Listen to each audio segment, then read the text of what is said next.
বৃহস্পতিবার পবিত্র রাতে কেউ যদি এই দোয়াটি 100 বার পরে, কোনো দিন পৃথিবীর কোনো মানুষের কাছে তার হাত পাততে হবে না।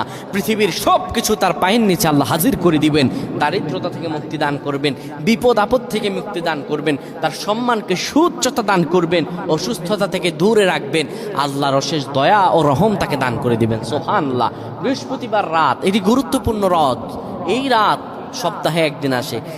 আরবিতে রাত আগে আসে, দিন পরে আসে। সুতরাং বৃহস্পতিবারের যে দিন গিয়ে রাত, এটি বৃহস্পতিবার রাত নয়, এটি শুক্রবারের রাত, এটি জুমাবারের রাত, এটি দোয়া কবুলের রাত, আল্লাহর কাছাকাছি হওয়ার রাত। সুবহানাল্লাহ।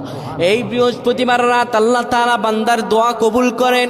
কেউ যদি বৃহস্পতিবার রাতে ঈশা নামাজের পরে পবিত্র হয়ে ইয়া হাইয়ু ইয়া হাইয়ু ইয়া হাইয়ু ইয়া রফিয়ু ইয়া রফিয়ু ইয়া রফিয়ু এই দোয়াগুলো পড়তে পারে 100 বার, আল্লাহ রাব্বুল আলামিন তার